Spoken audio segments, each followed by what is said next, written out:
nós recebemos aqui um advogado especialista no assunto, já esteve conosco em outras oportunidades para comentar a respeito do Fundo Rural, Gustavo Passarelli. Obrigado pela sua participação mais uma vez aqui no Agricultura BR.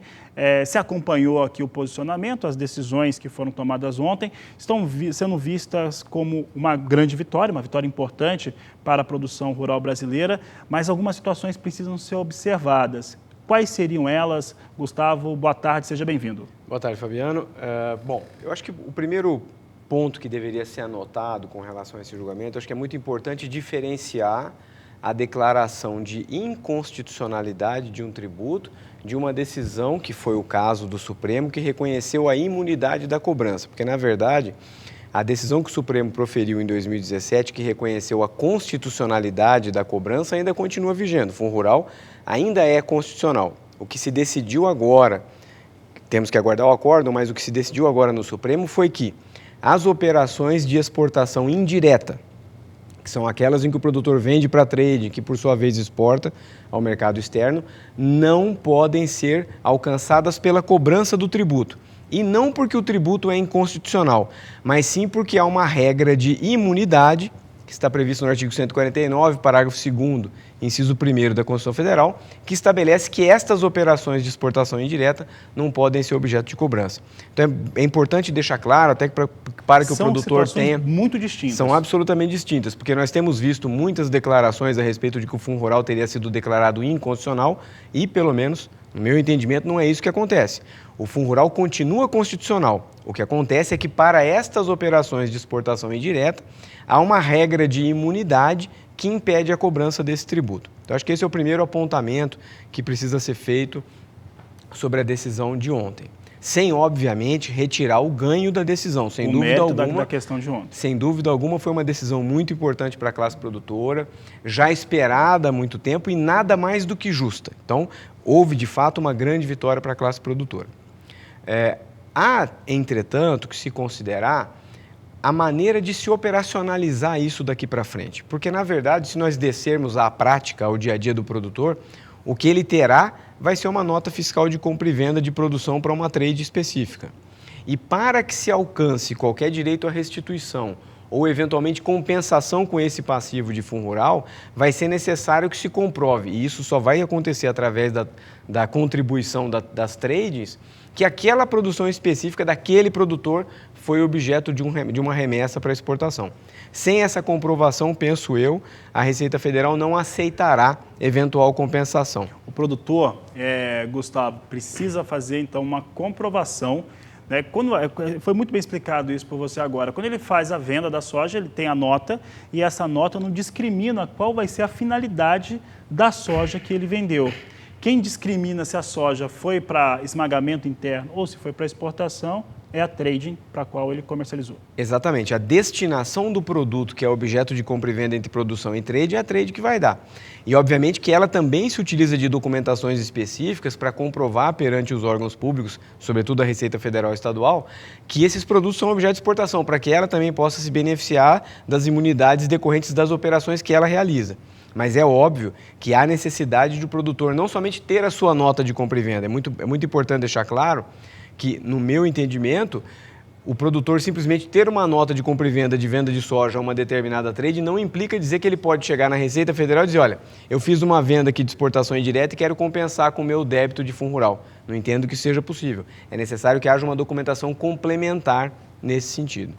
Gustavo, aí dentro desse cenário, ali nós vimos as pessoas estavam falando, os entrevistados, principalmente o presidente da ProSoja Brasil, Bartolomeu Braz, falou a respeito de 60% da produção de soja brasileira, né, e 25% da produção de milho. Ele está se referindo ao que é produzido no Brasil e, fatalmente, ele é exportado. Né? Da soja, fica mesmo hoje com uma produção de 123, 125 milhões, deve ser na casa de 60% mesmo. Milho é um pouco mais que 25% que é exportado, mas não necessariamente todos esses 60% da soja, 28, 30% do milho, ele vai ter esse processo de revisão, porque como que isso impacta em relação àquelas empresas que fizeram os embarques diretos, que fizeram as exportações diretas?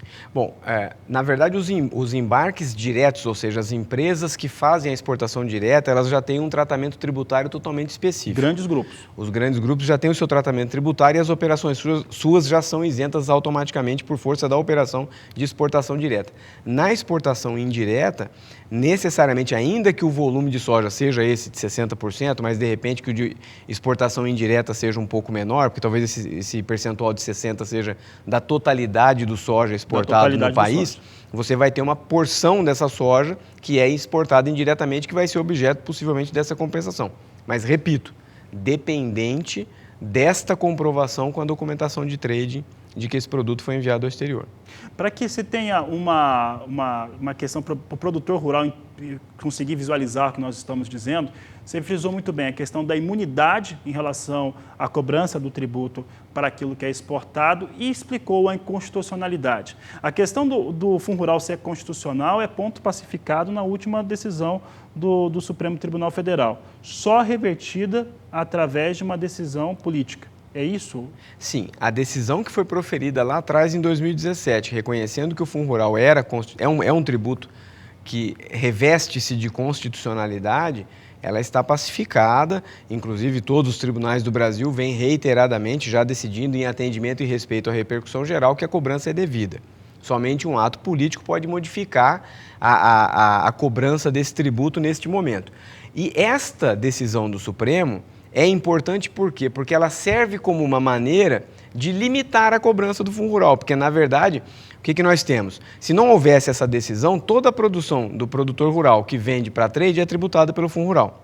Agora, parte dessa venda, ou até mesmo toda ela, dependendo da documentação, pode não ter a cobrança do Fundo Rural desde que comprovada a exportação. Então, ou seja, hoje, a partir desta decisão, e obviamente também que se não houver modulação de efeitos, que nós temos que aguardar ainda uma decisão final do Supremo sobre isso, a partir de agora, a venda que o produtor fizer comprovada essa exportação, consequentemente ele não paga o Fundo Rural. Vai ser uma maneira, obviamente, e por isso o ganho, e por isso a importância da decisão, vai ser uma maneira de você diminuir a carga de cobrança do tributo sobre a venda da produção. Passarelli, vou fazer aqui uma questão hipotética, tá? Sobre essa imunidade tributária. Primeiro que o caminho para o produtor rural rever não é tão simples assim. Ele vai ter que pressionar trade, solicitar documentações, vai ter que contar com o bom humor dos diretores, de quem faz a aquisição, para que passe as informações se a soja foi ou não foi exportada. Pensando numa situação hipotética, né, de modulação. Primeira questão da modulação, como que ela pode funcionar a partir de agora, modulação dessa decisão. A partir de agora, nós podemos pensar que pode haver na nota fiscal já uma discriminação se essa soja foi utilizada internamente ou para exportação, ou não seria possível? Bom, respondendo às duas perguntas. Com relação à modulação, o acórdão será publicado, pode ser que haja embargos de declaração de ambas as partes e a AGU, a Advocacia Geral da União, pode eventualmente pedir que os efeitos sejam modulados. O que significa efeitos modulados? O Supremo pode dizer que essa decisão vale somente das operações daqui para frente e não das anteriores. Seria uma maneira de modular os efeitos. Particularmente, eu acredito que isso não aconteça, porque já não aconteceu com o Fundo Rural. Ou seja, seria uma decisão, a meu ver, injusta. Ou seja, na medida em que eles declararam o Fundo Rural constitucional, não houve modulação de efeitos para que pudesse ser cobrado só dali da frente. Tanto que os produtores tiveram que aderir aos planos de prorrogação da dívida, inclusive com relação aos débitos anteriores. Então, a meu sentir, não seria correto que o Supremo agora modulasse o efeito para dizer que essa imunidade só seria daqui para frente, retirando o direito do produtor rural de compensar esses créditos que ele teria dos anos anteriores. Então, muito embora até que a União possa fazer o pedido de modulação, eu não acredito que o Supremo assim proceda. E com relação a essa documentação e essa informação na nota fiscal dessa finalidade para exportação, eu entendo que seria salutar que se constasse desde já na nota que essa operação se destina à exportação, mas é importante lembrar que a sistemática de comprovação da exportação demanda a apresentação de outros documentos, inclusive documentos de aduana, portuários, para mostrar que efetivamente o produto deixou o país. Então, vale dizer, uma nota fiscal de produtor rural, a meu sentir, que conste a operação como destinada à exportação, não deve servir por si só, sem outros documentos complementares, como um elemento para fazer a demonstração dessa exportação. O caminho é longo. O caminho é longo. Tá certo. Gustavo Passarelli, quero agradecer a sua participação aqui no Agricultura BR. Muito obrigado mais uma vez pelo convite. Estou à Obrigado, disposição. sempre um prazer recebê-lo aqui